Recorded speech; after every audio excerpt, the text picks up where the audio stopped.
નમસ્કાર વિદ્યાર્થી મિત્રો, આજે આપણે ધોરણ 10ના પ્રકરણ 4 દ્વિઘાત સમીકરણના કેટલાક MCQs બહુવિકલ્પિક પ્રશ્નો વિશે સમજૂતી મેળવીશું. તો ચાલો શરૂ કરીએ. સૌપ્રથમ આપણી સ્ક્રીન ઉપર પહેલો પ્રશ્ન છે કે દ્વિઘાત સમીકરણના વિવેચકનું સૂત્ર જણાવો. તો આપણે બધા જાણીએ છીએ કે વિવેચક ડી શોધવા માટેનું સૂત્ર છે b² - 4ac. તો જે આપણી જે સ્ક્રીન છે એની અંદર સાચો ઓપ્શન છે બી, કે જેની અંદર b² - 4ac આપેલા છે. ત્યાર પછી શરૂ કરીએ. નીચેનામાંથી ખાલી જગ્યા દ્વિઘાત સમીકરણ છે. તો અહીંયા આગળ જે સમીકરણ દ્વિ એટલે કે બે ઘાતવાળું હોય તો એની મહત્તમ ઘાત જે છે એ 2 હોય છે. તો આપેલા ઓપ્શન એમાં મહત્તમ ઘાત 3 છે એટલે આપણો જવાબ આ થશે નહીં. ઓપ્શન બીમાં મહત્તમ ઘાત 4 છે એટલે આ પણ ઓપ્શન શક્ય નથી. ઓપ્શન સીની અંદર મહત્તમ ઘાત ચલ એક્સની 2 છે, તેથી ઓપ્શન સી જે છે એ આપણો સાચો જવાબ થશે. ત્યાર પછી ઓપ્શન ડીની વાત કરીએ તો અહીંયા આગળ આપણે એક્સ વડે ગુણીશું એટલે એક્સનો વર્ગ આવશે, અને આ જે છે એ બરાબરની આ બાજુ આવશે એટલે અહીંયા થશે એક્સની 4 ઘાત. તો મિત્રો આ ઓપ્શન પણ આવશે નહીં. તો દ્વિઘાત સમીકરણમાં મહત્તમ ઘાત જે છે એ 2 હોય છે. ત્યાર પછી આગળ વધીએ. તો આગળનો સવાલ છે સમીકરણ 5x² - 6x + 1 બરાબર 0નો વિવેચક ખાલી જગ્યા છે. મિત્રો આ પ્રકારના જે પ્રશ્નો છે એ બોર્ડની પરીક્ષામાં અવારનવાર પૂછાતા હોય છે. તો આપણે વિવેચક શોધવાનું સૂત્ર લખીએ. તો વિવેચક ડી બરાબર b² - 4ac. હવે અહીંયા આગળ આપણે આજે એક્સ વર્ગના સહગુણકને એ કહીશું, એક્સના સહગુણકને બી કહીશું અને અચળ પદને સી કહીશું. તો આ તમામે તમામ કિંમતો અહીંયા આગળ મૂકીશું તો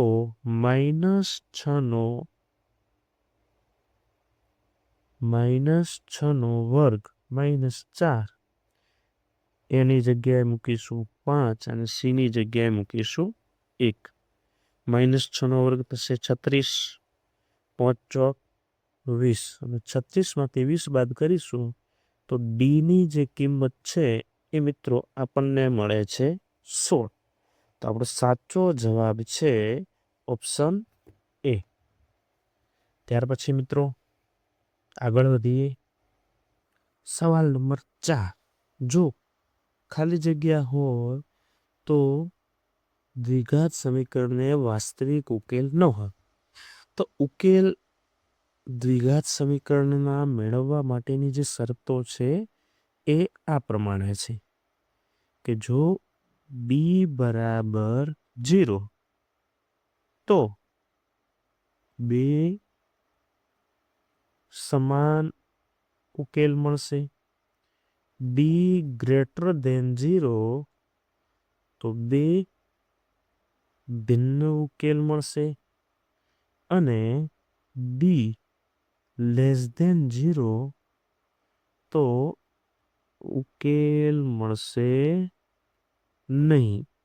3 શરત છે કે ભાઈ વિવેચકનું મૂલ્ય 0 હોય તો બે સમાન ઉકેલ મળે, 0થી વધુ હોય તો બે ભિન્ન ઉકેલ મળે, અને 0થી નાનું એટલે કે ઋણ હોય તો આપણને ઉકેલ મળતા નથી. તો આપણો સાચો જવાબ છે ઓપ્શન નંબર સી કે ડી <0. ત્યાર પછી આગળ વધીએ. આગળનો સવાલ છે કે જો 4 એ સમીકરણ ax 4 એ સમીકરણ x નો વર્ગ વત્તા x -8 બરાબર 0નું એક બીજ હોય તો એની કિંમત શોધો.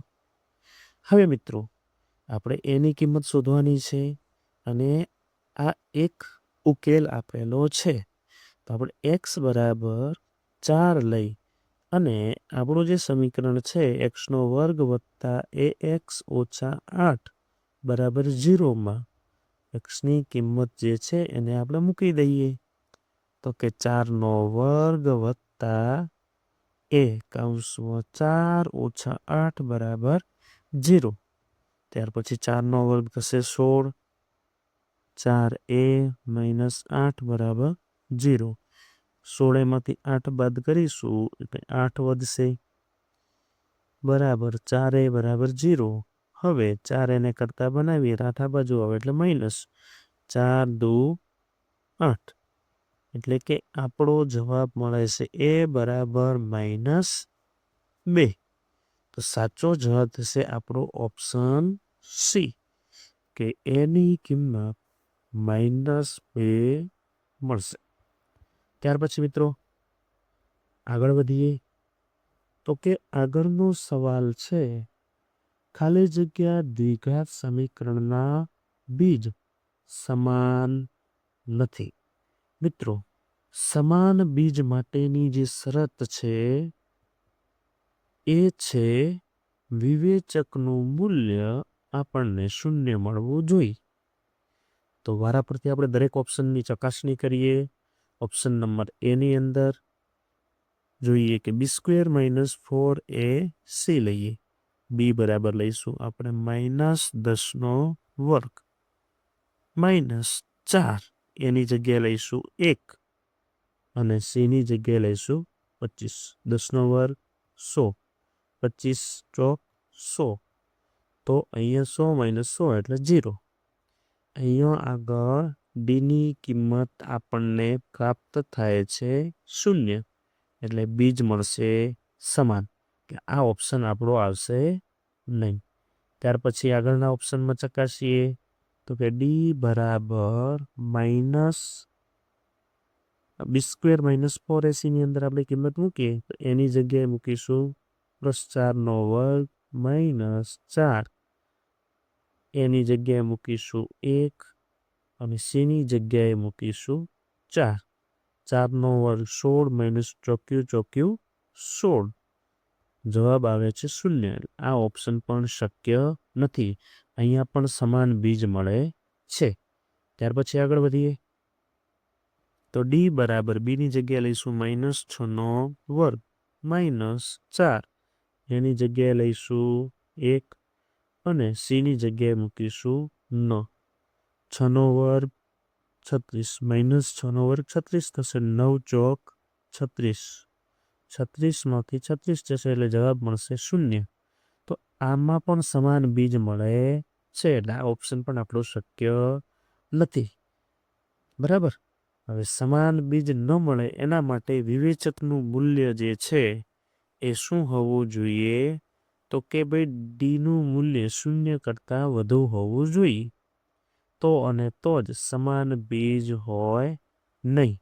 તો આગળ વધીએ ડી બરાબર 8નો વર્ગ -4 કૌંસમાં એની કિંમત 1 મૂકીએ. સી બરાબર 15 લઈશું તો થયું 64 અને 15 ચોક 60. તો અહીંયા આગળ ડીની કિંમત આપણને મળે છે 4. તો આ ઓપ્શન નંબર બી આપણો સાચો જવાબ થશે કે જેની અંદર વિવેચકનું મૂલ્ય 0થી વધુ છે. એનો મતલબ એ થાય કે અહીંયા આગળ સમાન બીજ નથી. બાકીના 3 જે ઓપ્શન છે એની અંદર આપણને સમાન બીજ મળશે.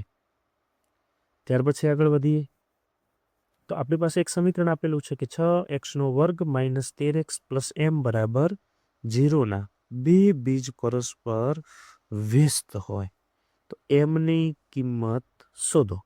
હવે મિત્રો જ્યારે બે બીજ વ્યસ્ત હોય એનો મતલબ શું થાય તો કે માની લો કે ઉકેલ છે એક ઉકેલ 2 હોય અને બીજો 2નો વ્યસ્ત થાય 1/2. હવે બેટા આપણે આ બંનેનો ગુણાકાર કરીએ તો 2 ઉડી જાય. આપણો જવાબ મળે છે 1. કે જ્યારે શૂન્ય પરસ્પર વ્યસ્ત હોય તો એમનો જે આપણે ગુણાકાર લઈએ છીએ એ આપણને 1 મળે છે. બરાબર ને? તો શૂન્યનો ગુણાકારનું આપણે સૂત્ર મૂકી આલ્ફા ઇન્ટુ બીટા બરાબર -c/a. હવે શૂન્યનો ગુણાકાર જ્યારે શૂન્ય પરસ્પર વ્યસ્ત હોય તો એ મળે છે આપણને 1 બરાબર c/a. ધેરફોર એને આ બાજુ લાવી દઈએ એ બરાબર મળે છે c. ચલો આપણે હવે આપણા સમીકરણમાંથી મુદ્દો મૂકીએ અને આપણે એ કહીશું બી અને સી. તો એ બરાબર મૂકીશું 6 અને સી બરાબર મૂકીશું એમ. એનો મતલબ એમ થયો કે એમની કિંમત છે એ આપણને મળે છે +6 અને આપણો સાચો જવાબ છે ઓપ્શન બી. આપણો સાચો જવાબ મળે છે ઓપ્શન ડી. ત્યાર પછી આગળ વધીએ. પ્રશ્ન નંબર 8. ખાલી જગ્યાએ દ્વિઘાત સમીકરણના ઉકેલની વ્યાપક સૂત્રની રીત આપેલ. તો મિત્રો દ્વિઘાત સમીકરણના ઉકેલની વ્યાપક સૂત્રની રીતનું જે સમીકરણ છે એ શ્રીધરાચાર્ય આપેલું છે. તો આપણો સાચો જવાબ થશે ઓપ્શન સી. ત્યાર પછી આગળ વધીએ તો પ્રશ્ન નંબર 9. જ્યાં આગળ એક સમીકરણ આપેલું છે કે x/k = k/x ના બીજ ખાલી જગ્યા છે. મિત્રો જ્યારે પરીક્ષામાં આવા પ્રશ્નો આપેલા હોય x/k છે અને k/x, તો આપણે અહીંયા આગળ ચોકડી ગુણાકાર કરીશું. x × x એટલે x² k × k એટલે k². હવે xને આપણે કરતા બનાવીએ તો આ બાજુ વર્ગમૂળમાં ફેરવવું પડે. આ વર્ગ અને વર્ગમૂળ ઉડી જશે તો આપણને k મળશે. પણ મિત્રો જ્યારે કોઈ પણ સંખ્યાનો આપણે વર્ગમૂળ કાઢીએ છીએ ત્યારે એ પ્લસ પણ હોઈ શકે અને માઇનસ પણ હોઈ શકે. એટલે k ની કિંમત ± xની જે કિંમત છે એ આપણને ± k મળે છે.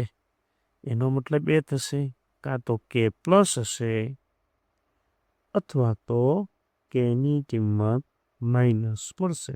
અને આવો જ ઓપ્શન આપણો એ આપેલો છે. તો સાચો જે જવાબ છે એ થશે ઓપ્શન એ. ત્યાર પછી આગળ વધીએ. આપણો 10મા નંબરનો સવાલ. ax² + bx + c = 0.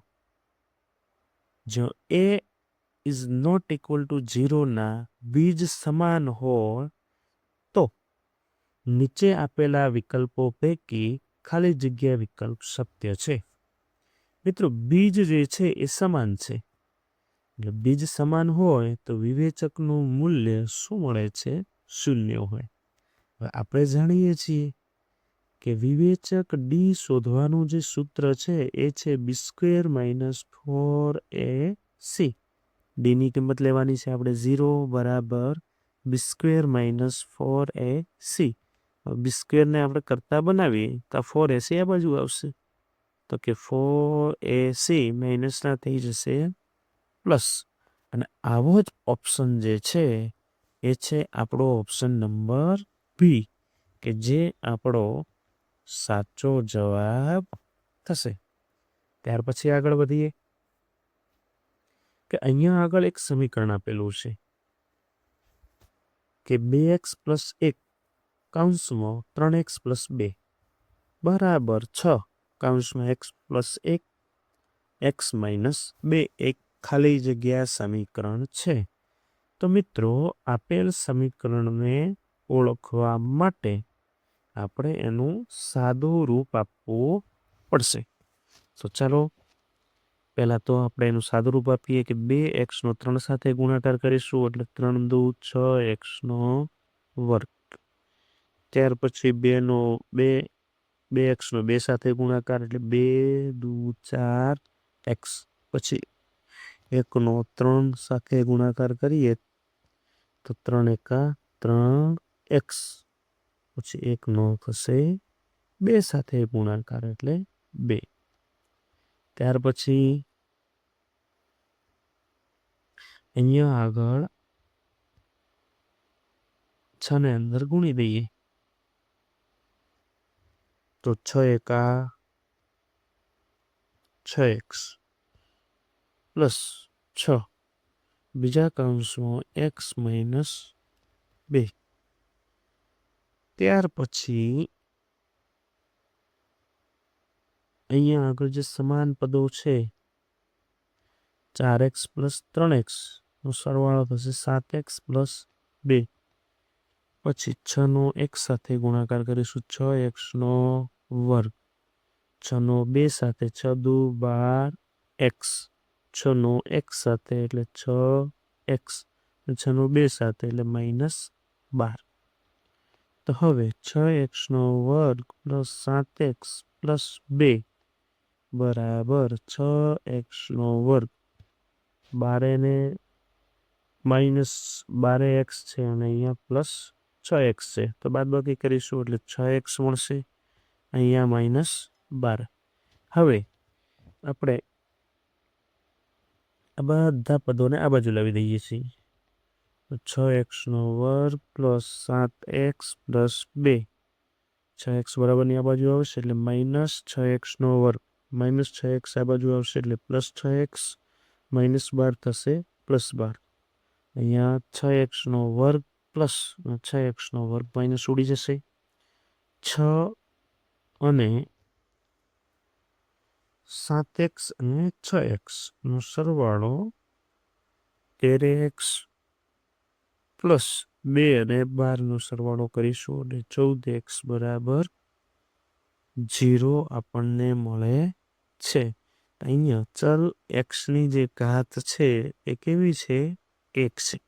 તેથી આપણું આપેલું જે સમીકરણ છે એ સુરેખ સમીકરણ થશે. કારણ કે અહીં મહત્તમ ઘાત જે છે એ 1 હોવાથી આપણો સાચો જવાબ થશે ઓપ્શન એ. તો મિત્રો આજે આપણે પ્રકરણ 4 દ્વિઘાત સુરેખ સમીકરણના 11 પ્રશ્નોના ઉત્તર મેળવ્યા, સોલ્યુશન કર્યું અને ફરીથી મળીશું એક નવા જ લેક્ચરમાં. તો